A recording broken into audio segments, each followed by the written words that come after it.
تو وہ جلدی سے اٹھتے پیچھے کے دروازے سے باہر نکلا اور ایک خفیہ سرنگ میں داخل ہو گیا۔ پولیس نے جلدی سے اس جگہ کو زیر حراست لیا، مگر بدقسمتی سے وہ لوگ بھاگ نکلنے میں کامیاب ہوئے تھے۔ پولیس نے مریم کو فوری ہسپتال منتقل کیا۔ اس کی حالت ایسی تھی کہ کوئی بھی دیکھ کر رو دے۔ کافی عرصہ اس کا علاج چلتا رہا، اس کے بالوں کا بھی ٹریٹمنٹ کیا گیا، مگر اس کے بال جل چکے تھے جن کا علاج ممکن نہ تھا۔ بقول ڈاکٹر کے اگر اس کے بال نئے سرے سے اگے تو امید ہے کہ کچھ ہو سکتا ہے۔ اس کے علاج مکمل ہونے کے کچھ عرصے بعد برہان شمس خان کی ایک کار ایکسیڈنٹ میں موت واقع ہو گئی اور مریم کو شہروز صاحب اور عائشہ سلطان نے گود لے لیا۔ فرحان پر اس سب نے دباؤ ڈالا کہ مریم کی ذہنی حالت اور مستقبل کے لیے وہ واپس ترکی چلا جائے اور مریم کو تب تک بھول جائے جب تک وہ بالغ نہیں ہو جاتی۔ فرحان نے سب کی بہت منتیں کی کہ اسے اس کی بہن سے دور نہ کیا جائے، مگر مریم کے مستقبل کے لیے یہی بہتر تھا، تو فرحان کو یہ کروا گھونٹ بھرنا پڑا۔ شہروز صاحب اور عائشہ سلطان کے مریم کو گود لینے کے بعد کچھ عرصہ اس کی برین واشنگ چلتی رہی، جس کے دوران ہی ایک نیا انکشاف ہوا کہ مریم کو استھما کا اٹیک ہوا تھا۔ شاید یہ تب کی بات تھی جب وہ اس درندے کی قید میں تھی، مگر اس کے علاج کے دوران ڈاکٹرز کو یہ بات معلوم نہ ہوئی۔ ڈاکٹرز کے مشورے پر اس کی برین واشنگ روک دی گئی اور کچھ عرصہ اس کے استھما کا علاج چلتا رہا اور پھر اس کی سانسیں اس بے جان انہیلر کی مقروض ہو گئیں۔ اسے ہر وقت انہیلر اپنے ساتھ رکھنا ہوتا تھا کیونکہ کبھی بھی کہیں بھی اسے یہ اٹیک ہو سکتا تھا۔ جب بھی وہ غصے میں یا بہت زیادہ خوفزدہ ہوتی تو اسے پینک اٹیک ہوتا تھا اور اس کی حالت ابتر ہو جاتی تھی۔ شہروز صاحب اور عائشہ سلطان نے اسے بالکل اپنی بیٹیوں کی طرح پالا۔ بلاج اور حاتم بھی اسے اپنی بہنوں کی طرح ہی پیار کرتے تھے۔ حاتم کو تو معلوم ہی نہ تھا کہ وہ اس کی سگی بہن نہیں ہے، وہ بچپن سے یہی سمجھتا تھا کہ مریم اس کی سگی بہن ہے۔ ماضی کا وہ ادھورا باب 15 سال قبل وہی شمس پیلس کی دورے دیوار میں دفن کر دیا گیا تھا۔ شمس پیلس رازوں کا مدفن، ہاں وہی۔ راز کیا ہے؟ خوفناک سرگوشیاں کس کی؟ ماضی کی۔ کیا ہے ماضی؟ محبت، ہاں محبت۔ حال سب کو لگا کہ میں سب بھول چکی ہوں، مگر وہ سب میرے ذہن پر نقش ہو چکا تھا اور اس سے آگے نہ بولا گیا۔ دل میں ایک دھواں اٹھنے لگا تھا جس کی جلن اس کی آنکھوں میں واضح ہونے لگی، اور پھر دیکھ لیا آنسو جھلک گئے اور وہ پھوٹ پھوٹ کر رو دی۔ بہران نے اسے سینے سے لگایا۔ بہران اسے سینے سے لگائے ہوئے تھا، مگر وہ خود ساکت تھا، ایک دم ساکت، جیسے جسم سے روح پرواز کر چکی ہو۔ وہ ساکت وجود کے ساتھ مریم کی پیٹھ تھپکتا رہا۔ کچھ دیر بعد مریم اس کے سینے سے ہی لگی سو چکی تھی۔ بہران اس کا بے حرکت وجود دیکھتا اسے باہوں میں اٹھاتا بیڈ پر لٹا گیا اور اس کی پیشانی چومتا اس پر کمبل درست کرتا ہٹایا۔ اس شفاق عورت نے آج اپنا دل اس کے سامنے کھول کر رکھ دیا تھا۔ کیا کچھ نہیں تھا اس کے دل میں؟ کرب، اذیت، نفرت، انتقام۔ بہران اپنے کمرے میں داخل ہوا۔ اس کی آنکھیں سرخ تھیں، آنکھوں کے گوشے نم تھے۔ اس نے دروازہ بند کیا اور گھٹنوں کے بل بیٹھتا چلا گیا۔ آنسو ٹوٹ کر اس کی گال پر بے مول ہوا۔ بے اختیار اس کی آنکھوں سے آنسو بہتے گئے اور بہتے ہی چلے گئے۔ یہی وہ لمحہ تھا جس لمحے بہران سے عشق کا مرتکب ہوا تھا۔ عشق، ہاں عشق۔ ہو گئی شروعات کس کی؟ تباہی کی۔ تباہی نہیں، ماضی کا ادھورا باب۔ ادھورا؟ ہاں ادھورا۔ کیا ادھورا؟ تاریخ۔ کس کی تاریخ؟ محبت کی تاریخ۔ محبت، ہاں محبت۔ راہ دھیرے دھیرے اپنی آخری حدوں کو چھو رہی تھی۔ کہیں دور کسی پرندے کی ہلکی سی آواز سنائی دی جو شاید سحر کی آمد کی نوید دے رہا تھا۔ آسمان پر بادلوں کی ہلکی تہ چھا چکی تھی اور چاند اپنی روشنی کھوتا جا رہا تھا۔ شہر خاموش تھا، گلیاں سنسان، سڑکیں ویران، بس کبھی کبھار کسی دور جاتی گاڑی کی ہلکی سی گونج رات کی خاموشی کو توڑ دیتی۔ رات ڈل رہی تھی، وقت اپنی چال چل رہا تھا، مگر کمرے میں بیٹھے دو وجود جیسے وقت کی گردش سے بے نیاز ماضی کی الجھنوں میں الجھے ہوئے تھے۔ صبح ہونے میں اب زیادہ دیر نہیں تھی۔ ہسپتال کے کمرے میں خاموشی تھی۔ باہر ہلکی ہلکی دھوپ کھڑکی سے اندر آ رہی تھی۔ مراد بیڈ پر نیم دراز تھا۔ اس کی حالت پہلے سے بہتر تھی، مگر چہرے پر اب بھی تھکن کے آثار نمایاں تھے۔ مہاپارا کمرے میں موجود تھی، مگر مراد اس کی طرف ایک نظر بھی نہیں ڈال رہا تھا، جیسے وہ وہاں موجود ہی نہ ہو۔ مہاپارا نے کئی بار ہمت کی کہ کچھ کہے، مگر اس کے سرد رویے نے اس کے لب سیلے رکھے۔ اسی دوران دروازہ کھلا اور جہان اندر داخل ہوا۔ وہ مسکراتے ہوئے مراد کی طرف بڑھا۔ کیسے ہو بھائی؟ جہان نے مراد کے قریب آ کر اس کے کندھے پر ہاتھ رکھا۔ پہلے سے بہتر، مراد نے مختصر جواب دیا اور جہان وہیں اسی کے پاس بیٹھ گیا۔ چند لمحے بعد ڈاکٹر کمرے میں داخل ہوا، مسکرا کر مراد کی طرف دیکھا اور چیک اپ کے لیے آگے بڑھا۔ اب کی ریکوری کافی تیزی سے ہو رہی ہے کمشنر صاحب، ڈاکٹر نے مسکراتے ہوئے کہا۔ مراد نے سنجیدگی سے ڈاکٹر کو دیکھا اور کہا، مجھے کہاں جانا ہے؟ ڈاکٹر نے ایک نظر اس کے زخموں پر ڈالی اور پھر نرم لہجے میں بولا، ابھی نہیں، آپ کو کم از کم 2-3 دن اور ہسپتال میں رہنا چاہیے۔ مراد نے ہلکا سا طنزیہ مسکرایا، ڈاکٹر مجھے ڈسچارج کریں، نہیں تو میں بھاگ جاؤں گا۔ ڈاکٹر اس کی ضد پر اختیار ہنس دیا، اچھا ٹھیک ہے، لیکن ایک شرط پر، آپ کو گھر میں مکمل ریسٹ کرنا ہوگا اور روزانہ بینڈیج چینج کروانے ہسپتال آنا ہوگا۔ مراد نے سنجیدگی سے سر اس بات میں ہلا دیا۔ میں رات آپ کو آج یا کل صبح تک ڈسچارج کر دوں گا، ڈاکٹر نے مسکراتے ہوئے کہا اور پھر کمرے سے باہر چلا گیا۔ مراد خاموشی سے کھڑکی کے پاس دیکھنے لگا۔ کچھ لمحوں بعد اس نے جہان کی طرف رخ کیا اور سوال کیا، مریم کیسی ہے؟ جہان نے ایک پل کو ماہپارہ کی طرف دیکھا جو مراد کے رویے سے پہلے ہی اداس بیٹھی تھی، پھر بولا، ہاں بس ٹھیک ہے۔ مراد کی آنکھوں میں ایک چمک سی آئی۔ میں ڈسچارج ہوتے ہی سب سے پہلے اسی سے ملنے جاؤں گا، میری جان مقروض ہے اس پر۔ یہ آخری جملہ کہتے ہوئے مراد نے پہلی بار ماہپارہ کی طرف دیکھا تھا۔ ماہپارہ کا دل ڈوبنے لگا۔ وہ جانتی تھی کہ مراد کا لہجہ سخت ہے، مگر اس کا درد اس کی آنکھوں میں آیا تھا۔ وہ نظریں جھکا گئی۔ کچھ دیر خاموشی چھائی رہی، پھر اچانک ماہپارہ نے ہمت کی اور بولی، میں بھی ساتھ چلوں گی۔ مراد نے اپنا چہرہ موڑ لیا، کوئی جواب نہیں دیا۔ جہان نے ایک لمحے کے لیے دونوں کو دیکھا۔ کمرے میں عجیب سی خاموشی تھی۔ اس نے بے چینی محسوس کی اور پھر ایک بہانہ بنا کر کھڑا ہو گیا، میں ذرا باہر دیکھ کر آتا ہوں۔ وہ باہر نکلنے لگا، مگر پیچھے سے ماہپارہ اس کے پیچھے لپکی۔ جہان، ماہپارہ نے آہستہ سے پکارا۔ جہان رکا، مڑا اور تھوڑا اکڑ کر بولا، جی بولے۔ ماہپارہ ہچکچائی، پھر بولی، مجھے تم سے کچھ کہنا ہے۔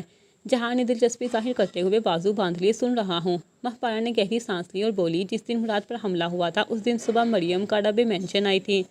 جہان نے فوراً اس کی بات کاٹ دی، دیکھیے میں مریم کے خلاف کوئی بات نہیں سنوں گا۔ ماہپارہ نے جلدی سے نفی میں سر ہلایا، نہیں، تم پہلے میری پوری بات سنو۔ جہان رکا تو ماہپارہ نے بات جاری رکھی، میں نے مریم کو کسی سے فون پر بات کرتے سنا تھا۔ وہ کہہ رہی تھی، تم اس گاڑی کا پیچھا کرو، جب میں کہوں گی تو ایکشن میں آنا۔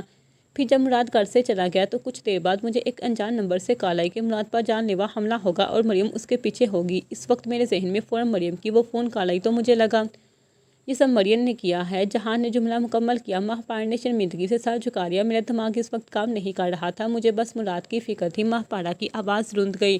جہان نے ایک لمحے کے لیے اس کی حالت دیکھی، پھر نرمی سے اس کے سر پر ہاتھ رکھا، فکر مت کریں، آپ وہ فون نمبر مجھے دیں، میں دلاور خان کو بھیج دوں گا، وہ پتہ لگا لے گا کہ اصل مجرم کون ہے۔ ماہپارہ نے شکر گزار نظروں سے اسے دیکھا اور اس بات میں سر ہلایا، میں بھی چلتا ہوں، یونیورسٹی جانا ہے، آپ جائیں مراد کے پاس، جہان نے کہا اور باہر نکل گیا۔ ماہپارہ نے ایک پل کو اسے جاتے ہوئے دیکھا، پھر چہرے پر افسوس اور شرمندگی لیے آہستہ آہستہ دوبارہ کمرے میں داخل ہو گئی۔ صبح کی روشنی کھڑکی کے شفاف شیشے سے چھین کر پورے کمرے میں پھیل چکی تھی۔ نرم سنہری کرنیں ہر چیز پر جیسے چمک کا ہالہ بکھیر رہی تھی۔ باہر پرندوں کی چہچہاہٹ ایک مدر موسیقی بکھیر رہی تھی جو گھر کے سکون بڑے ماحول کو مزید دلکش بنا رہی تھی۔ کچن میں ہلکی ہلکی آوازیں آ رہی تھی، جیسے کوئی مصروفی سے ناشتہ بنانے میں لگا ہو۔ وہ نیم آنکھوں سے کمرے سے باہر نکلی تو سامنے کا منظر دیکھ کر حیران رہ گئی۔ بران، جو ہمیشہ کاموں سے دور بھاگتا تھا، آج ٹراؤزر اور شرٹ میں مربوط کچن میں کھڑا مہارت سے ناشتہ بنا رہا تھا۔ اس کے چہرے پر عجیب سا سکون تھا، جیسے وہ اس کام میں مکمل طور پر مگن ہو۔ مریم کچھ لمحے خاموشی سے اسے دیکھتی رہی، پھر مسکراتے ہوئے آگے بڑھی اور نرمی سے پوچھا، یہ کیا ہو رہا ہے؟ بران نے ایک نظر اس پر ڈالی اور مسکراتے ہوئے چمچانے لگا، ناشتہ بنا رہا ہوں اپنی مدھو مکھی کے لیے۔ مریم کی لبوں پر ہلکی سی مسکراہٹ کھل اٹھی۔ اس کی توقع کے برعکس وہ واقعی مصروف تھا، جیسے یہ سب کرنا اس کے لیے معمولی بات ہو۔ تمہیں کھانا بنانا آتا ہے؟ وہ حیران تھی۔ بران نے شرارت سے ابرو اٹھائے، ہاں بھئی، تمہیں زندگی بھر کوئی مشکل نہیں ہوگی، جو چاہے بنوا لینا۔ مریم نے دھیرے سے سر جھٹکا اور ہنستے ہوئے پاس آ کر بولی، میں کچھ مدد کروں؟ بہران نے سر ہلایا، ہاں یہ دنیا کاٹ دو۔ وہ سر ہلاتے ہوئے کٹنگ بورڈ کے قریب آ گئی اور نرمی سے دنیا کاٹنے لگی۔ بران کی ہنسی مذاق کے ساتھ ناشتہ تیار ہوتا گیا۔ کچھ ہی دیر میں آملیٹ، ٹوسٹ اور جوس سب کچھ تیار تھا۔ دونوں نے مل کر میز پر ناشتہ لگایا جیسے یہ ان کا روز کا معمول ہو۔ تم جب تک چائے ڈال دو، میں فریش ہو کر آتا ہوں، بران نے اپنی قمیض کی آستینیں چڑھاتے ہوئے کہا۔ مریم نے اس بات میں سر ہلایا اور چائے کپ میں انڈیلنے لگی، جبکہ بران کمرے کی طرف بڑھ گیا۔ کچھ ہی دیر میں وہ فریش ہو کر باہر آیا تو مریم ناشتہ لگا چکی تھی۔ دونوں کرسیوں پر بیٹھے اور ناشتہ کرنے لگے۔ مریم کو عجیب سا سکون محسوس ہو رہا تھا، جیسے ہر چیز اپنی جگہ پر آ گئی ہو۔ ناشتہ ختم کرنے کے بعد بران نے ہاتھ دھوئے جیب سے گاڑی کی چابی نکالی اور سنجیدگی سے بولا، تم دروازہ بند کر لینا، کچھ دیر میں ایک آنٹی آئیں گی، وہ تمہاری کام میں مدد دیں گی، میں 4 بجے تک آ جاؤں گا، اگر کسی چیز کی ضرورت ہو تو فون کر دینا، شام کو پھر شاپنگ پر چلیں گے۔ مریم نے چائے کا کپ رکھتے ہوئے پوچھا، تم ہسپتال جاؤ گے؟ ہاں، چکر لگاؤں گا، میری طرف سے بھی پوچھ لینا، اس نے دھیرے سے کہا۔ بران مسکرا کر سر ہلا گیا۔ دروازے کی طرف بڑھتے ہی مریم بھی اس کے پیچھے چلی آئی۔ جیسے ہی وہ دروازے کے قریب پہنچا، پلٹ کر مریم کو دیکھا، چند لمحے اسے نرمی سے دیکھا، پھر آگے بڑھ کر اس کی پیشانی چوم لی۔ مریم نے آنکھیں اٹھا کر اسے دیکھا، جیسے آنکھوں میں کوئی سوال لیے دیکھ رہی ہو۔ بران نے اس کی آنکھوں میں دیکھا تو بولا، کیا ہوا؟ مریم نے اس کی آنکھوں میں دیکھا اور دھیرے سے بولی، تم مجھے چھوڑو گے تو نہیں؟ بران نے حیرت سے اسے دیکھا، مگر گہرا سانس بھرتے اس کے چہرے کو ہاتھوں کے پیالے میں بھرتے محبت سے چور لہجے میں بولا، تم روح کی حیثیت رکھتی ہو میرے جسم میں، اگر روح جسم سے الگ ہو جائے تو جسم خود بخود بے جان ہو جاتا ہے، اور بے جان جسم کا تعلق برزخ سے ہوتا ہے۔ مدھو مکھی، مریم نے آنکھوں میں آنسو اور بے یقینی لیے اس کی آنکھوں میں دیکھا وہ ساکت ہوئی تھی۔ اس نے کچھ بولنے کے لیے لب کھولے کہ برہان نے اس کے لبوں پر انگلی رکھی۔ بس اب نہیں، مریم نے آنکھیں بند کرتے سر اسبات میں ہلایا۔ اپنا خیال رکھنا اور کوئی ٹینشن مت لینا، عمان تو چھوڑ کر جا رہا ہوں تمہارے پاس۔ مریم نے مسکرا کر سر ہلایا۔ برہان نے ایک آخری نظر اس پر ڈالی، پھر دروازہ کھول کر باہر نکل گیا۔ وہ دروازے کے قریب کچھ لمحے کھڑی رہی، جیسے ابھی بھی اس کی خوشبو فضا میں بسی ہو۔ ایک گہری سانس لی، خود کو پرسکون کیا اور مسکراتے ہوئے اندر چلی گئی۔ بلاج آئینے کے سامنے کھڑا تیار ہو رہا تھا، مگر اس کی نظریں بار بار دروازے کی طرف جا رہی تھی، جیسے کسی خاص لمحے کا انتظار ہو۔ اور پھر وہ لمحہ آ گیا۔ افنان ہلکے قدموں سے اندر داخل ہوئی۔ اس کے ہاتھ میں بلاج کا کوٹ تھا۔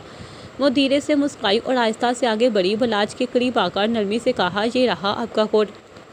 بلاج نے پلٹ کر اسے دیکھا۔ اس کی مسکراہٹ گہری ہو گئی۔ اس نے قدم پیچھے کھینچا اور بازو پھیلا دیے، جیسے اسے مکمل اختیار دے دیا ہو۔ جب بیوی اتنی محبت سے کوٹ پہنائے تو آدمی روز تیار ہونے کا بہانہ کرے۔ افنان ہلکی سی مسکراہٹ کے ساتھ کوٹ اس کے کندھوں پر رکھ کر آگے بڑھی اور نرمی سے اس کے بٹن بند کرنے لگی۔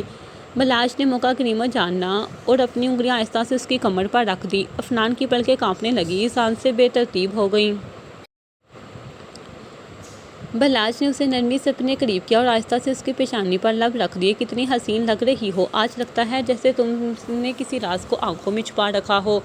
افنان کا چہرہ مزید گلابی ہونے لگا، اس کی پلکیں لرزنے لگیں اور وہ نظریں جھکا گئی۔ بلاج نے اس کی تھوڑی کو آہستہ سے اوپر اٹھایا اور غور سے اس کے چہرے کو دیکھا۔ کیا ہوا، آج ضرورت سے زیادہ بلش کر رہی ہو؟ بلاج کی آواز میں حیرت اور شرارت تھی۔ افنان نے کچھ کہے بغیر نظریں جھکا لی۔ اس کے ہونٹ کپکپائے جیسے کچھ کہنا چاہ رہی ہو، مگر الفاظ گم ہو چکے تھے۔ بلاج نے اسے مزید قریب کر لیا، اس کی آنکھوں میں جھانکتے ہوئے بولا، افنان میں جانتا ہوں جب تم کچھ چھپاتی ہو تو تمہاری پلکیں بوجھل ہو جاتی ہیں، بتاؤ نا کیا ہوا؟ افنان نے بس ہلکی سی سانس لی، مگر کچھ نہ بولی۔ بلاج نے اس کے ہاتھ تھام لیے اور ان پر نرمی سے اپنے لب رکھے۔ تمہاری یہ خاموشی، تمہاری یہ شرم مجھے پاگل کر رہی ہے۔ افنان کچھ تو کہو۔ افنان نے نظریں چڑھائیں۔ اس کی آنکھوں میں ایک انجان سی چمک تھی، ایک انجانی خوشبو تھی جو بلاج کو مزید بے چین کر رہی تھی۔ پھر اچانک جیسے کسی خواب کی تعبیر مل گئی ہو، بلاج کی آنکھیں حیرت سے پھیل گئی۔ وہ گہری سانس لیتے ہوئے مدھم سرگوشی میں بولا، کیا تم امید سے ہو؟ افنان نے پلکیں جھکائیں اور اس بار اس کے چہرے پر ہلکی سی مسکراہٹ بھی ابھری۔ بلاج کا دل ایک پل کے لیے دھڑکنا بھول گیا، پھر جیسے کسی طوفان کی طرح دھڑکنیں تیز ہو گئیں۔ وہ حیرت اور خوشی کے ملے جلے جذبات سے کانپتے ہوئے قدم پیچھے ہٹا، پھر اچانک دیوانہ وار قہقہ لگا کر آگے بڑھا اور افنان کو اپنے بازو میں باندھ لیا۔ افنان، تم نے مجھے دنیا کی سب افنان کو گلے لگائے جا رہا تھا۔ افنان نے بس ہلکی سی مسکراہٹ کے ساتھ سر جھکایا، مگر بلاج کے لیے یہی کافی تھا۔ میری جان، میری محبت، میری دنیا۔ بلاج نے افنان کو گھما کر قریب کیا، اس کی پیشانی پر بے تحاشا بوسے دیے، اس کے ہاتھ چومے، پھر اس کے گالوں کو اپنی ہتھیلیوں سے تھام کر نرمی سے کہا، میں تمہیں اپنی جان سے بھی زیادہ سنبھالوں گا، تم اور ہمارا بچہ، میری زندگی کی سب سے قیمتی چیز ہو تم۔ افنان کی آنکھوں میں خوشی کے آنسو جھلکنے لگے اور بلاج نے نرمی سے ان آنسوؤں کو اپنے لبوں سے چن لیا۔ بس اب دیکھنا، میں تمہیں اتنا لاڈ پیار دوں گا کہ تمہیں زندگی میں کوئی اور کمی محسوس ہی نہیں ہوگی۔ افنان نے ہلکی سی ہنسی کے ساتھ سر جھکایا اور بلاج نے اسے ایک آخری بار اپنے دل سے لگا لیا، جیسے ہمیشہ کے لیے اس کی خوشی کو اپنے وجود کا حصہ بنا رہا ہو۔ بلاج کی خوشی قابو سے باہر ہو رہی تھی۔ وہ کبھی افنان کو دیکھتا، کبھی خوشی سے قہقہے لگاتا، کبھی پورے کمرے میں گم کر اپنے ہی بالوں میں ہاتھ پھیرتا۔ اللہ، میں باپ بننے والا ہوں، میں باپ بننے والا ہوں۔ وہ بار بار یہی الفاظ دہرا رہا تھا، جیسے اسے یقین نہ آ رہا ہو۔ افنان ایک طرف کھڑی شرم سے پلکیں جھکائے بس اس کے دیوانہ پن کو دیکھ رہی تھی۔ اس کے چہرے پر حیا کی سرخی تھی، دل کی دھڑکن تیز تھی، مگر بلاج کی خوشی دیکھ کر اس کے لبوں پر بھی مسکراہٹ تھی۔ بلاج کی خوشی اور چیخ و پکار پورے گھر کو ہلا کر رکھ دیا تھا۔ کچھ ہی لمحوں میں دروازے پر تیز نوک ہوئی اور اگلے ہی لمحے دروازہ کھلا۔ عائشہ سلطان دنین اور دلان حیرانی سے اندر داخل ہوئے۔ عائشہ سلطان کی پیشانی پر شکلیں نمودار ہوئی۔ انہوں نے گھبرا کر بلاج کو دیکھا، جو پاگلوں کی طرح خوشی سے جھوم رہا تھا۔ بیٹا، یہ کیا ہو رہا ہے؟ تم پاگلوں کی طرح کیوں چیخ رہے ہو؟ پورا گھر سر پر اٹھا لیا ہے؟ عائشہ سلطان نے فکر مندی سے پوچھا۔ بلاج نے فوراً خود کو سنبھالنے کی کوشش کی، مگر خوشی اتنی زیادہ تھی کہ وہ خود کو روک ہی نہیں پا رہا تھا۔ وہ کبھی ہنستا، کبھی افنان کی طرف دیکھتا، کبھی اپنی پیشانی پر ہاتھ رکھ کر حیرانگی سے کھڑا ہو جاتا۔ افنان نے شرم سے فوراً نظریں جھکا لی، اس کا چہرہ گلابی ہو چکا تھا۔ دلان اور دنین ایک دوسرے کو حیرت سے دیکھتے ہوئے آہستہ سے افنان کے قریب آئے اور گردن ہلا کر اشاروں میں پوچھنے لگے، کیا ماجرا ہے، کیا ہو رہا ہے؟ افنان نے بس ہلکی سی مسکراہٹ کے ساتھ سر جھکا لیا، جیسے کچھ کہنے کی ہمت نہ ہو۔ بلاج نے فوراً عائشہ سلطان کی طرف قدم بڑھائے، ان کا چہرہ اپنے ہاتھوں کے پیالے میں بھرتے ہوئے محبت سے بولا، مما، آپ دادی بننے والی ہیں۔ چند لمحے کے لیے جیسے وقت رک گیا۔ عائشہ سلطان نے حیرت سے اسے دیکھا، جیسے ان کے دماغ نے بلاج کی بات کو سنا ہی نہ ہو۔ وہ ساکت رہ گئی، پھر ایک دم ان کی آنکھیں خوشی سے چمکنے لگی اور انہوں نے بلاج کو دیوانہ وار گلے لگا لیا۔ میرے بچے، سچ میں دادی بننے والی ہوں۔ ان کی آواز خوشی سے کانپ رہی تھی۔ جی مما، آپ دادی بننے والی ہیں، بلاج نے ہنستے ہوئے دوبارہ کہا، جیسے وہ پوری دنیا کو یہ خوشخبری سنانا چاہتا ہو۔ یہ سن کر دنین اور دلان کی خوشی بھی آسمان کو چھونے لگی۔ وہ دونوں فوراً عفنان کی طرف بڑھے اور اسے محبت سے گلے لگا لیا۔ واہ باجی، یہ تو سب سے بڑی خوشخبری ہے، دنین خوشی سے چہک کر بولی، جبکہ دلان نے ہنستے ہوئے کہا، باجی آپ تو ہماری لاڈلی آنے والی ہے، بس دیکھ لینا میں سب سے زیادہ لاڈ کروں گا۔ عفنان نے شرم سے سر جھکا لیا، مگر اس کی آنکھوں میں چمک تھی، ہونٹوں پر شرمیلی مسکراہٹ تھی۔ عائشہ سلطان نے اپنی بہو کو محبت سے دیکھا، پھر آگے بڑھ کر اسے گلے لگا لیا اور اس کے سر پر شفقت سے بوسہ دیا۔ میری بچی، اللہ تمہیں ہمیشہ خوش رکھے، تمہیں اور میرے آنے والی پوتے پوتی کو اپنی امان میں رکھے، یہ ہمارے خاندان کی سب سے بڑی خوشی ہے، وہ نم آنکھوں سے بولی۔ بلاج نے خوشی میں ایک اور کہکہ لگایا اور عفنان کی طرف بڑھا۔ پورے کمرے میں خوشیوں کی روشنی پھیل چکی تھی، ہنسی مسکراہٹیں، کہکے، محبت سب ایک ساتھ جھلک رہے تھے۔ کافی دنوں بعد ان سب کو کوئی خوشی نصیب ہوئی تھی۔ ماہین یونیورسٹی کیفیٹیریا کے ایک کونے میں چپ چاپ بیٹھی ہوئی تھی۔ اس کے چہرے پر وہ چمک نہیں تھی جو عام طور پر جہان کو دیکھ کر آ جایا کرتی تھی۔ وہ بس اپنے ہاتھ میں پکڑی کاپی کے گپ کو گھڑ رہی تھی، جیسے کوئی بہت گہری سوچ میں ہو۔ جہان جب اندر داخل ہوا تو سیدھا اسی کی طرف آیا، لیکن جیسے ہی اس نے ماہین کے چہرے پر اداسی دیکھی، اس کی شوخی کچھ کم ہو گئی۔ وہ کرسی کھینچ کر اس کے سامنے بیٹھا اور کہنی میز پر رکھ کر سنجیدگی سے بولا، کیا ہوا؟ آج میرے آنے پر وہ شوق مسکراہٹ کہاں گئی؟ ماہین نے گہرا سانس لیا، نظریں اب بھی نیچے تھی۔ کچھ نہیں، بس ایسے ہی۔ جہان نے آنکھیں تنگ کرتے ہوئے اسے غور سے دیکھا۔ ماہین، مجھے پتا ہے جب تم ایسے ہی کہتی ہو تب ہی کچھ گڑبڑ ہوتی ہے۔ ماہین نے مشکل مسکرا کر کہا، پھر وہی بدتمیزی۔ جہان نے ہلکا سا مسکراتے ہوئے ہاتھ بڑھایا اور اس کے کافی کے کپ پر انگلی ماری۔ اب بولو کیا ہوا؟ ماہین نے ایک لمحے کے لیے گہری سانس لی اور پھر آہستہ آواز میں بولی، بھائی نے پھر منع کر دیا ہے کہ میں تمہارے ساتھ نہ آؤں جاؤں، کہہ رہے تھے کہ اگر اب میں تمہارے ساتھ دیکھی گئی تو وہ مجھ سے سخت ناراض ہو جائیں گے۔ جہان کی مسکراہٹ دھیرے دھیرے مدھم پڑ گئی۔ وہ خاموشی سے اسے دیکھتا رہا، جیسے کچھ سوچ رہا ہو، پھر وہ کرسی کی پشت سے ٹیک لگا کر بولا، تو یہ بات ہے۔ ماہین نے ہلکی سی ہنسی کے ساتھ ساتھ جھٹکا، لیکن آنکھوں میں نمی تھی۔ میں جانتی ہوں کہ تم اب کہو گے کہ میں ان سب باتوں کی پرواہ نہیں کرنی چاہیے، لیکن جہان، وہ میرے بھائی ہیں اور میں ان کی عزت کرنا چاہتی ہوں۔ جہان نے کوئی جواب نہیں دیا، وہ بس میز پر انگلیاں بچاتا رہا، جیسے کسی نامکمل دھن کو ترتیب دے رہا ہو۔ ماہین نے بے چینی سے اسے دیکھا، کچھ تو کہو۔ جہان نے ایک لمبا سانس لیا اور ہلکی مسکراہٹ کے ساتھ ساتھ جھٹک دیا، پتہ ہے ماہین، کبھی کبھی زندگی میں ایسی باتیں آ جاتی ہیں جن پر ہمارا کوئی اختیار نہیں ہوتا، لیکن ہاں، میں یہ ضرور کہوں گا کہ تم جو کر رہی ہو وہ غلط نہیں ہے۔ بھائیوں کی عزت کرنا اچھی بات ہے، مگر وہ ایک لمحے کو رکا، جیسے الفاظ چن رہا ہو، اور پھر بولا، مگر کچھ رشتے خون کے نہیں دل کے بھی ہوتے ہیں اور ان رشتوں کا بھی خیال رکھنا پڑتا ہے۔ ماہین نے نم آنکھوں سے مسکرا کر سا ہلایا، تم ہمیشہ باتوں کو اتنا گہرا کیوں بنا دیتے ہو؟ جہان نے کندھے اچکائے، کیونکہ گہری باتیں ہی زیادہ یاد رہتی ہیں۔ دونوں چند لمحے خاموش رہے، پھر جیسے ایک دوسرے کی آنکھوں میں جواب ڈھونڈ رہے ہوں۔ پھر اچانک جہان نے اپنی گھڑی پر نظر ڈالی، میز سے موبائل اٹھایا اور بنا کچھ کہے کھڑا ہو گیا۔ ماہین نے چونک کر اسے دیکھا، کہاں جا رہے ہو؟ جہان نے کچھ نہیں کہا، وہ بس ایک بار اسے دیکھتا رہا، پھر دھیرے سے مسکرا کر بولا، کبھی کبھی خاموشی سب سے زیادہ بولتی ہے ماہین۔ یہ کہہ کر وہ پلٹ کر کیفے سے باہر نکل گیا۔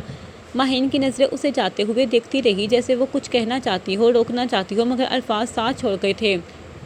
کمرے میں ہلکی مدھم روشنی تھی، دیوار پر لگا کالولا رات کے 11 بجا چکا تھا۔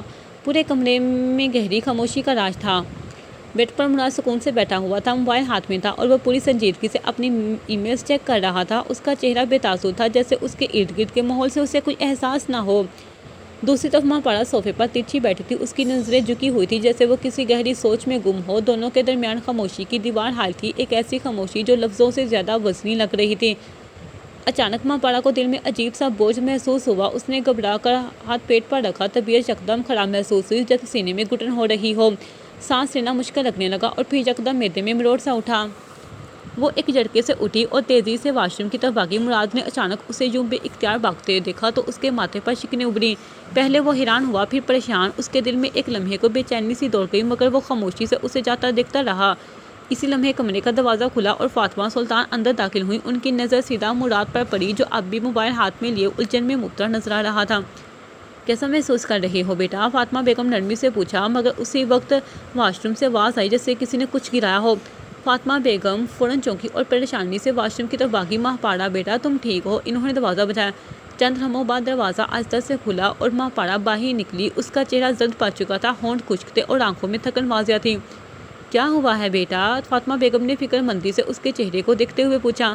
مہپال نے سر جھکا لیا اور زبردستی مسکراتے ہوئے بولی، کچھ نہیں، بس جو ہی طبیعت خراب ہو گئی تھی۔ بیٹا ڈاکٹر کو چیک کروا لو، یہ کوئی عام بات نہیں لگ رہی۔ مہپال نے فوراً نفی میں سا ہلایا، نہیں کچھ نہیں ہوا، میں ٹھیک ہوں۔ فاطمہ بیگم نے بے یقینی سے اسے دیکھا مگر زیادہ زور نہ دیا۔ مراد اب بھی خاموش تھا، اس کی نظریں موبائل کی سکرین پر تھی مگر اس کی توجہ اب کہیں اور تھی۔ وہ بظاہر لا تعلق لگ رہا تھا مگر اس کی آنکھوں میں ہلکی سی الجھن تھی۔ کمرے میں ایک بار پھر خاموشی چھا گئی مگر اس کی خاموشی میں اب کئی سوال گونج رہے تھے۔ بلاش ناشتے کے بعد مٹھائی کھاتے ہوئے گاڑی کی چابی اٹھا کر دروازے کی طرف بڑھا ہی تھا کہ پیچھے سے دنین کی آواز آئی، بلاش بھائی۔ بلاش رک کر پلٹا، مسکراتے ہوئے بولا، جی گڑیا کیا بات ہے؟ دنین تھوڑا جھجک کر آگے بڑھی، بھائی آپ کو زینب یاد ہے، میری دوست جو شادی میں بھی آئی تھی؟ بلاش نے کچھ لمحے سوچا اور پھر بولا، ہاں یاد ہے، کیوں کیا ہوا؟ دنین کے چہرے پر فکر کے آثار نمایاں ہیں، بھائی وہ 2 ہفتے سے یونیورسٹی نہیں آئی، نہ اس کا فون لگ رہا ہے اور نہ ہی وہ اپنے گھر پر ہے۔ بلاش نے بمیں سکیڑتے ہوئے کہا، ہو سکتا ہے کسی کام سے کہیں گئی ہو یا پھر کوئی فیملی ایمرجنسی ہو۔ اس کے گھر والوں سے بات کی؟ دنین نے جلدی سے نفی میں سر ہلایا، بھائی یہی مسئلہ ہے کہ اس کے گھر والے بھی غائب ہیں، ان کے گھر پر تالا لگا ہوا ہے، محلے والے بھی کچھ نہیں جانتے کہ وہ کہاں چلے گئے۔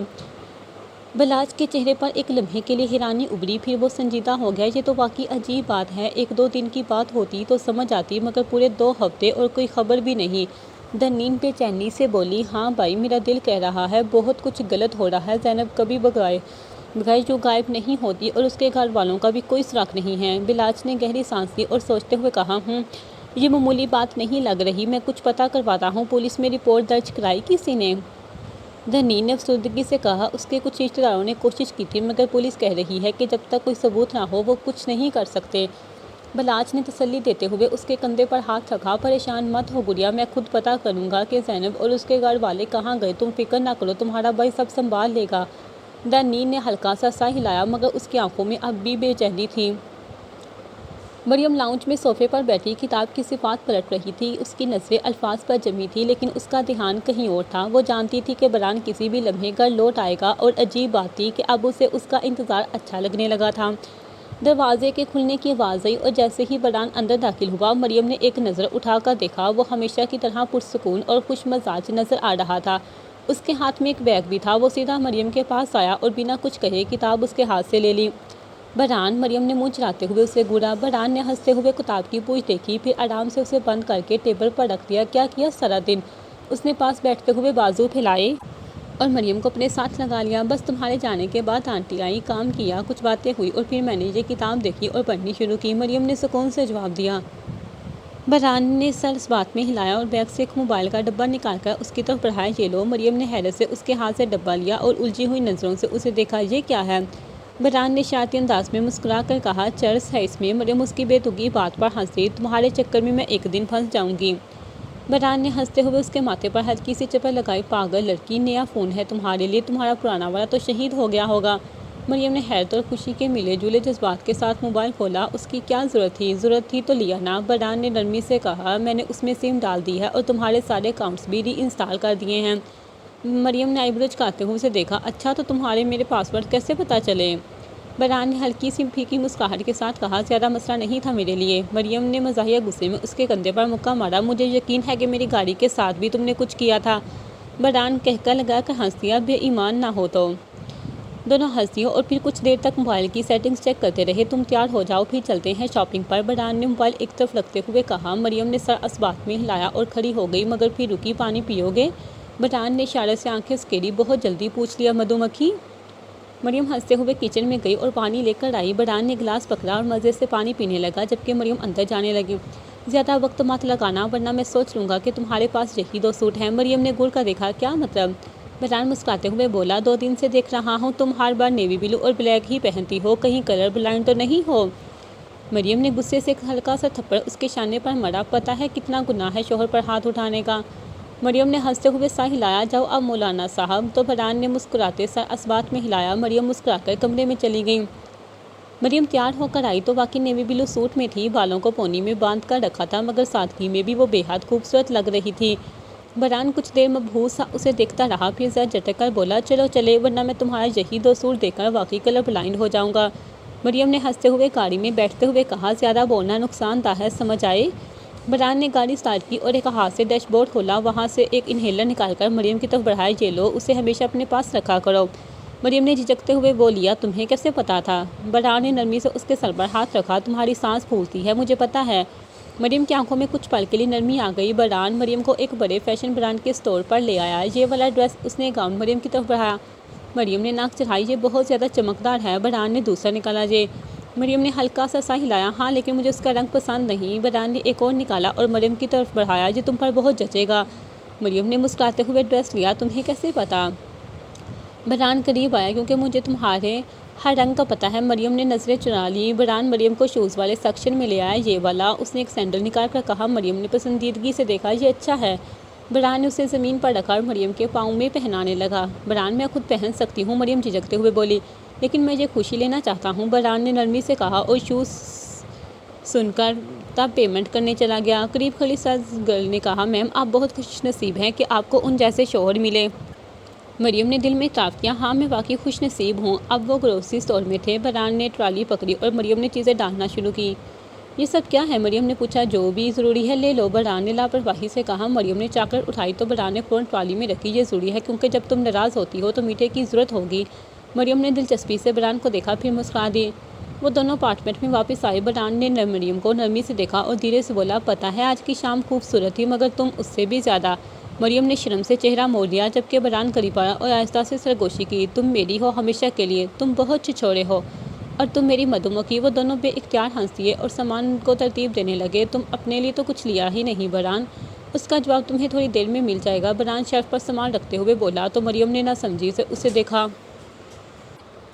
تارا بے مینشن کے وسیع اور ریز لاؤنج میں گہری سنجیدگی چھائی ہوئی تھی۔ نفیس قالینوں سے مزین فرش، قد آور فانوس کی مدھم روشنی اور دیواروں پر آویزہ خاندانی تصویر ایک پرانے مگر باوقار ماحول کی عکاسی کر رہی تھی۔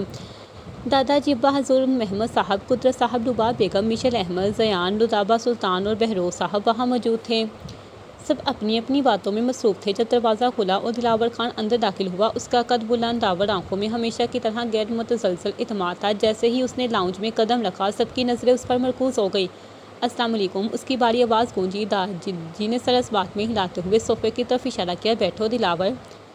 دلاور خان آہستہ سے صوفے پر بیٹھا، مشنک نظر اس پر ڈالی، پھر خاموشی سے وہاں سے اٹھ کر چلی گئی، مگر وہ لاؤنج کے قریب ہی رکی، جیسے کچھ سننا چاہتی ہو۔ دلاور خان نے گہری سانس لی اور بولا، مبارک ہو آپ سب کو، مراد کو ہوش آ گیا ہے۔ یہ سنتے ہی سب کے تاثرات بدلے، کچھ نے سکا سانس لیا، کچھ نے حیرت سے ایک دوسرے کی طرف دیکھا۔ ہم جانتے ہیں، دادا جی نے مختصر جواب دیا، وہ جیسے پہلے ہی اس خبر کے منتظر تھے۔ جی مگر میں یہاں صرف یہ خبر دینے نہیں آیا، مجھے آپ سب سے بھی کچھ پوچھ گچھ کرنی ہے۔ دلاور خان نے ارد گرد نظریں گھمائیں، جیسے ان کے رد عمل کو جانچ رہا ہو۔ مراد نے تو اپنا بیان دے دیا ہے، مگر باقی تحقیقات کے بعد ہی معلوم ہوگا کہ یہ کس خبیث کا کام ہے۔ یہ سنتے ہی سب چونک گئے۔ احمد، جو ہمیشہ سنجیدہ موضوعات میں دلچسپی لیتا تھا، بظاہر بے نیازی سے جان بوجھ کر بولا، مراد نے کیا بیان دیا ہے؟ دلاور خان نے ایک لمحے کے لیے توقف کیا، جیسے اپنے الفاظ کو توڑ رہا ہو، پھر گہری آواز میں بولا، مراد نے بیان دیا ہے کہ اس پر کچھ نامعلوم افراد نے حملہ کیا تھا اور اس نے نظریں سب پر دورائیں۔ مریم سلطان نے اپنی جان پر کھیل کر اس کی جان بچائی۔ یہ جملہ سنتے ہی لاؤنج میں خاموشی چھا گئی۔ مریم، رتابہ بیگم کے لبوں سے بے ساختہ نکلا۔ ہاں مریم، دلاور خان نے سر ہلایا۔ اس شخص نے مریم کی عزت پر وار کرنے کی کوشش کی، خوف سے اسے پینک اٹیک بھی ہوا، شدید زخمی ہاتھ میں اس ہمت نہیں ہاری اور مراد کو ہسپتال پہنچایا۔ سب کے چہرے حیرت اور شرمندگی کے ملے جلے تاثرات سے بھر گئے۔ رتابہ سلطان کی آنکھوں میں وہ منظر گم گیا جب انہوں نے مریم کو سخت الفاظ میں کوسا تھا، جب اسے گڑھ سے دھتکارا تھا۔ احمد دلچسپی سے سب کے چہرے کے بدلتے رنگ دیکھ رہا تھا، پھر خاموشی چھائی رہی، پھر وہ بولا، ویسے تو یہ اب سب کا ذاتی معاملہ ہے، مگر میں بس اتنا کہوں گا کہ مریم کے ساتھ بہت زیادتی ہوئی ہے۔ وہ جس قدر بے قصور تھی اتنی ہی مظلوم بھی۔ باقی کی تحقیقات کے بعد اصل مجرم کا پتہ چل جائے گا۔ پتہ چلوانے کی کیا ضرورت ہے؟ زیان، جو اب تک خاموش بیٹھا تھا، اچانک بول اٹھا، ہم سب جانتے ہیں کہ مجرم اور کون ہو سکتا ہے۔ سب نے حیرانی سے زیان کی طرف دیکھا۔ اب کس کی بات کر رہے ہیں زیان صاحب؟ دلاور خان نے ابرو چڑھاتے ہوئے سنجیدگی سے پوچھا۔ زیان نے سیدھا ہوتے ہوئے سنجیدگی سے کہا، میں زین شمس خان کی بات کر رہا ہوں۔ یہ نام سنتے ہی کمرے میں ایک سرد ہوا چلنے کا احساس ہوا، سب کو جیسے کسی نے حقیقت کے آئینے میں جھانکنے پر مجبور کر دیا ہو۔ پہلے تو سب حیران ہوئے، مگر پھر ایک ایک کر کے سر ہلانے لگے۔ دلاور خان نے سنجیدگی سے کہا، یہ تو مکمل تحقیقات کے بعد ہی ثابت ہوگا کہ مجرم کون ہے۔ وہ یہ کہتے ہوئے اٹھ کھڑا ہوا۔ ابھی وہ جا ہی رہا تھا کہ پیچھے سے محمد صاحب کی بھاری مگر افسردہ آواز ابھری۔ بہت زیادتی کی ہے اپنے سب نے اس بچی کے ساتھ، سب نے شرمندگی سے نظریں چکا لی۔ محمد صاحب اٹھ کر چلے گئے، ان سب کے پیچھے رباب بیگم بھی خاموشی سے چلتی۔ کچھ لمحے بعد احمد بھی لاؤنج سے اٹھ گیا۔ لاؤنج میں اب بھی سناٹا تھا، مگر وہ سناٹا سب کی روح میں اتر چکا تھا۔ مریم اور برہان کچن میں مصروف تھے، گروسری کا سامان ترتیب دیا جا رہا تھا۔ مریم ڈبے الماری میں رکھ رہی تھی، جبکہ برہان کچھ سبزیاں فریج میں رکھ رہا تھا۔ یہ کہاں رکھوں؟ مریم نے ہاتھ میں ایک جار اٹھا کر پوچھا۔ برہان نے اس کی طرف دیکھا، پھر مسکرا کر اس کی کمر میں بازو ڈال کر سرگوشی کی۔ یہ تو میرے دل میں رکھنے کی چیز ہے۔ مریم نے گھور کر دھیرے سے اسے پیچھے دھکیلا۔ فضول باتیں نہ کرو، ہاتھ ہٹاؤ۔ برہان نے ایک لمحے کے لیے اسے محبت بڑی نظروں سے دیکھا، پھر اچانک جھک کر اس کی گردن پر ہلکا سا بوسہ دیا۔ مریم چونک کر پیچھے ہوئی۔ برہان وہ اشارے سے بولا، مگر اسی لمحے دروازے کی بیل بجی۔ برہان نے آنکھیں گھما کر کہا، لو آ گئی بخت۔ مریم ہنستے ہوئے بولی، کون؟ برہان نے کندھے اچکاتے ہوئے کہا، ابھی کہا تو تھا، آ گیا تمہارا جواب۔ مریم نے نہ سمجھی سے سر جھٹک دیا، جبکہ برہان دروازے کی طرف بڑھا۔ جیسے ہی دروازہ کھلا، جہان دلدے سے اندر داخل ہوا۔ کیسی ہو مدھو بھابھی؟ مریم جو دروازے کی طرف دیکھ رہی تھی، چونک کر سیدھی ہوئی، پھر مسکرا کر بولی، ٹھیک ہوں، تم کیسے ہو جہان؟ جہان نے لاپرواہی سے کندھے اچکائے، زندگی گزار رہے ہیں بس۔ برہان نے اسے اوپر سے نیچے تک دیکھا، پھر ماتھے پر بل ڈال کر بولا، سالے سامان نہیں لے کر آیا؟ جہان نے ہاتھ جھاڑتے ہوئے کہا، باہر ڈگی میں پڑا ہوا ہے، نکال لو جا کے۔ برہان نے اسے لعنت دی، ہڈ حرام۔ جہان مصنوعی حیرت سے بولا، لو بھلا، اتنی محنت کی ہے، سب سے چھپ کر آپ کا سمیٹا اور مما نے پکڑ لیا، انہیں لگا کہ میں آپ کے کپڑے چرا رہا ہوں۔ برہان فوراً بولا، تیری شکل ہی ایسی ہے۔ جہان نے دل پر ہاتھ رکھ کر کہا، ہاں ہاں، کتنے احسان فراموش ہیں آپ بھائی۔ برہان نے ناک چڑھائی، کسی اور سے کیوں چھپ کر؟ میری ذاتی چیزیں ہیں، کسی کے باپ نے نہیں لے کر دی۔ مریم نے افسوس سے نفی میں سر ہلایا۔ برہان باہر ڈگی سے سامان نکالنے چلا گیا، جبکہ جہان کچن میں مریم کے پاس آ گیا۔ چائے پیو گے؟ مریم نے نرمی سے پوچھا۔ جہان نے فوراً کندھے اچکائے، میں تو کھانے کے چکر میں آیا تھا، مگر یہاں تو کوئی سین ہی نہیں لگ رہا۔ مریم نے کہکا لگایا، تم رک جاؤ، بس تھوڑی دیر میں کچھ بنا دیتی ہوں۔ برہان اندر آیا اور جہان کی طرف دیکھ کر طنزیہ بولا، اس کا پیٹ صرف جوتوں سے بھرے گا۔ مریم نے گھور کر کہا، تم چپ کرو، پتہ نہیں بائی ہوں یا کسائی۔ جہان نے کہکا لگا دیا، جبکہ برہان حیرت سے مریم کو دیکھنے لگا۔ ٹھیک ہے مدھو مکھی، پارٹی بدل لی تم نے، وہ بولا۔ مریم مسکرا دی، جبکہ برہان سوٹ کیس کھول کر سامان دیکھنے لگا۔ جہان لاؤنج میں گیا اور دب سے صوفے پر بیٹھ کر ریموٹ اٹھایا، چلو کچھ دیکھتے ہیں۔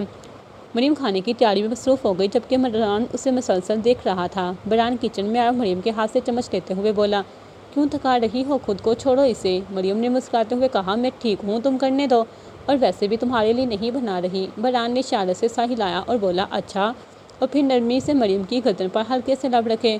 مریم نے فوراً گھبرا کر پیچھے دیکھا، پاگل ہو، جہان بیٹھا ہوا ہے۔ برہان نے کندھے اچکائے تو مریم نے اسے دھکا دے کر پیچھے کیا اور دوبارہ کھانے میں لگ گئی۔ جہان ماہی کو ساتھ کیوں نہیں لائے؟ مریم نے پوچھا۔ جہان نے آہ بھری، اس کا ہٹلر بھائی جیسے آنے دیتا۔ کیوں بھئی؟ مریم نے حیرت سے پوچھا۔